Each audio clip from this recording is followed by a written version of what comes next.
my immersion with Half-Life Alyx didn't start here. Or here. It started here. Taking the first steps off the train into the quarantine zone of City 17 made me feel small. The imposing, intimidating walls looming overhead, bodies littering the floor, it suddenly felt real. The gloves, the pens, the bottles, they weren't enough to pull me in, but this was. I realised how big the city was for the first time and how small I was in comparison. The whole perspective shifted. I wasn't invincible. The shift from the residential areas of City 17, whose gorgeous continental rooftops and pastel walls were still gorgeous despite the Combine technology now growing across the skyline, to the quarantine zone in the space of a train journey hit like a truck. It was a massive shift and totally caught me off guard. Obviously, Half-Life is not a series known for its jovial and light-hearted tone, but even for a series that has...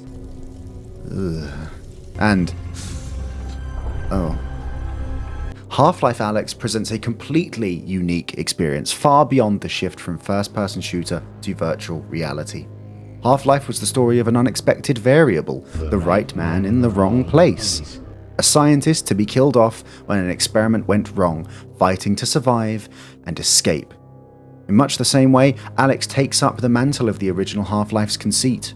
You're the underdog, and the odds are stacked against you even more, because an underdog slipped through their fingers before. They forgot about Freeman.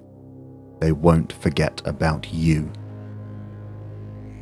The player is introduced to a cast of characters throughout Alyx's journey, but face-to-face meetings are fleeting. Alyx's journey, for the most part, is faced alone. Russell stays in contact via headset for parts of the story, but apart from that disembodied voice, Alyx, and by extension, you, are alone.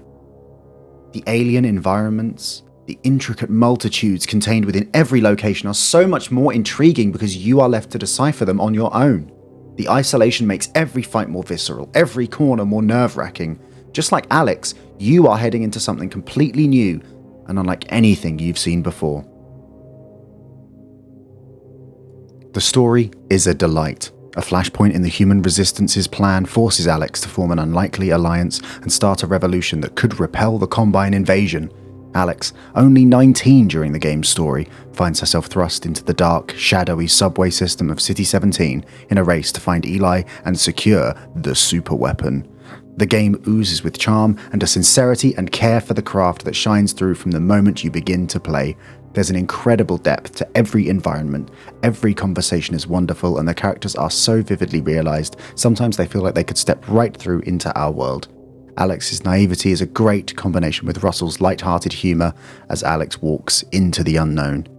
And when exploring the world, the jump to virtual reality is stunning.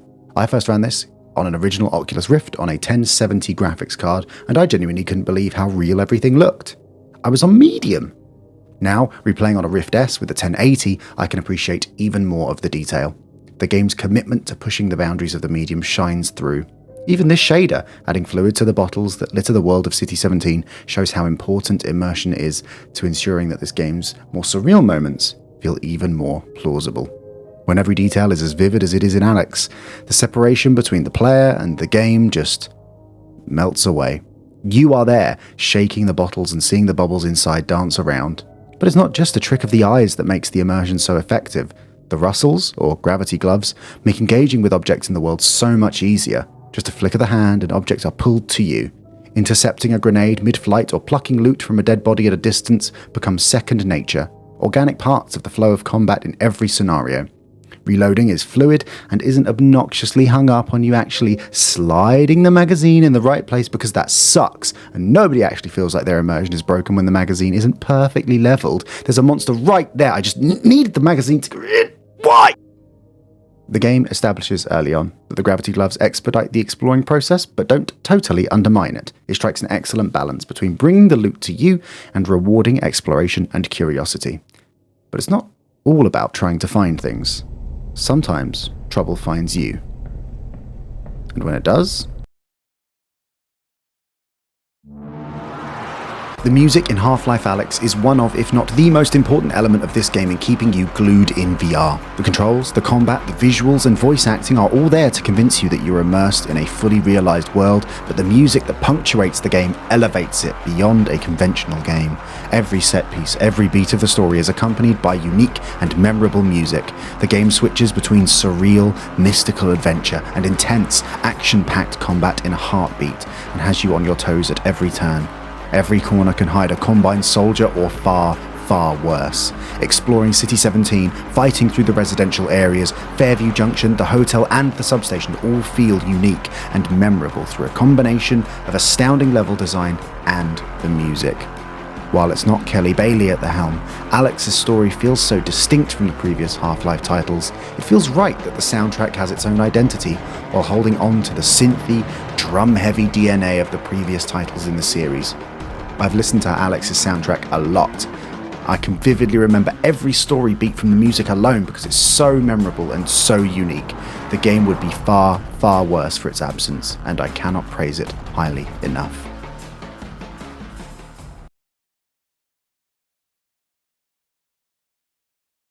I'm going to talk about spoilers for the ending of Half-Life Alyx here. I want you to know that I don't want to spoil this game for you. I want you to play Half-Life Alyx. If you have a decent gaming PC and any VR headset that will work with it, I want you to play this. I implore you to play this. It is, without any doubt in my mind, one of the best games ever made, and the best VR game that's been released to this date. I also appreciate that not everyone will be able to play this game, and you can probably just look the ending up, but I feel like it robs you of the feeling of a story's culmination if you didn't experience it firsthand. Let's say you don't own a PC, you get motion sick in VR, you don't like Half-Life, any of these, that's fine. I totally understand. If you don't want to hear spoilers, please go to this timestamp or the chapter I've linked in the description below.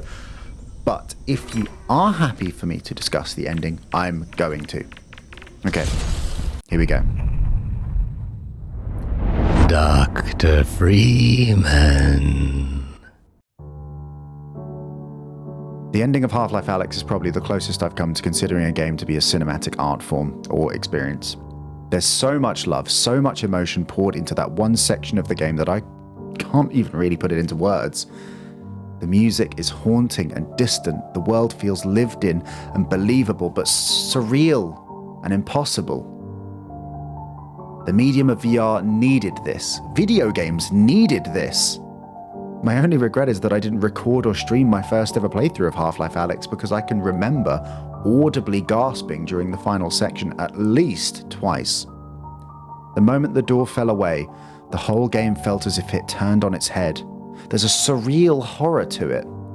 There's a term that's circulating on the internet, canopsia, the forlorn atmosphere of a place, abandoned and quiet. There are glimpses of life here. Tables set with plates, ashtrays within reach, but there's nobody here. No voices, no footsteps. Alyx is alone in this place once home to countless souls. Now it's locked away, shielded inside this prison to pin down one individual.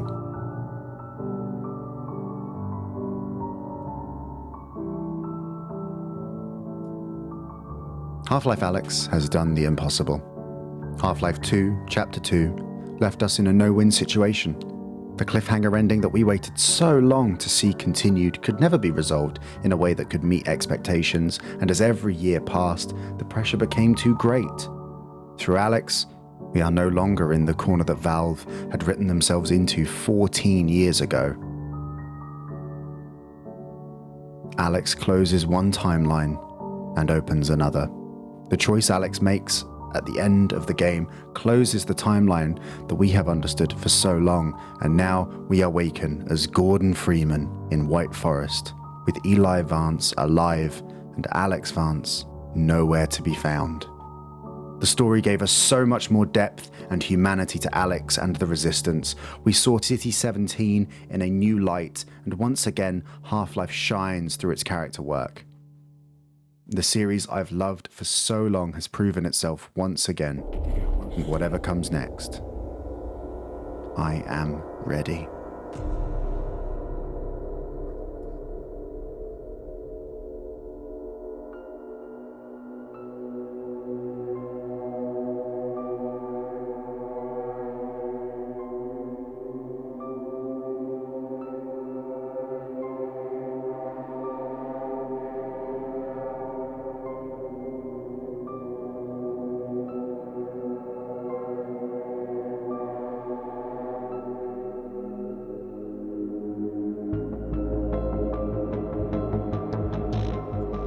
Hello everyone. This has been a real labour of love. I've been sat ruminating on this script for upwards of 8 months and I never really got to a point where I was happy with the script, but here we are. I've been away from editing for too long, but I have been doing a lot of streaming. Twitch.tv/bluntcast, by the way. I'm aware that that's 2 videos in a row that have been video essays and I'm still learning the genre. I promise that my next video will be an edit-heavy video in the style of my other content, but there is another video essay in the pipeline. So if this is something you like, do let me know in the comments or by liking the video so I know that this is something that I should be working towards sooner rather than later. I wanted to thank the over 150 of you who have subscribed. That is an amazing milestone and I cannot believe that the content I am making is reaching that many people. And if you think you know someone who might like the content that I make, send it their way, bully them into subscribing. I don't know, do whatever you need to do. In any case, I want to thank you so much for watching, and with any luck, the next video will be out before the 6th day of November 2072.